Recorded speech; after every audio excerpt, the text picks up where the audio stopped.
ওহো ওহো ওহো, আছে আছে আছে আছে আছে আছে আছে রুবেল খা। আচ্ছা আচ্ছা আচ্ছা আচ্ছা আচ্ছা আচ্ছা আচ্ছা আচ্ছা, মাছ আছে মাছ আছে।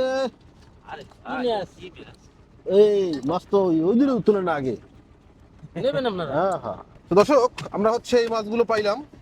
ভাই, মাছটা কেমন হবে রানলে? ভালো হইবে, হ্যাঁ, ভালো হইবে। পুরোই লাকা মাকা না?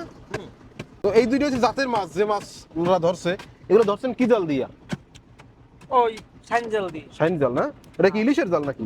না, ওটা হইলে পোমার জাল। ও, পোয়া মাছের জাল দিয়ে ধরছে। এগুলো চটা বেলে, আর এটা হচ্ছে লাল পোয়া, আর এই আছে হচ্ছে দাঁতনে মাছ। দাঁতনে মাছ এই, হ্যাঁ। তো এগুলোই পাইছে, তো আমাদের হবে না একবেলা? হয়ে যাবে। এই যে কয় টাকা, এটার বিল কয় টাকা? 500 টাকা দেন। 500 টাকা মাছ, এই মাছের দাম আছে? কোন কেমনে দাম আছে আন্দাজ? আপনারা মাছ 500 টাকা। সারা দিন? তাহলে এই হারাদিন কিনলে আপনি তো হারাদিন বেচেন।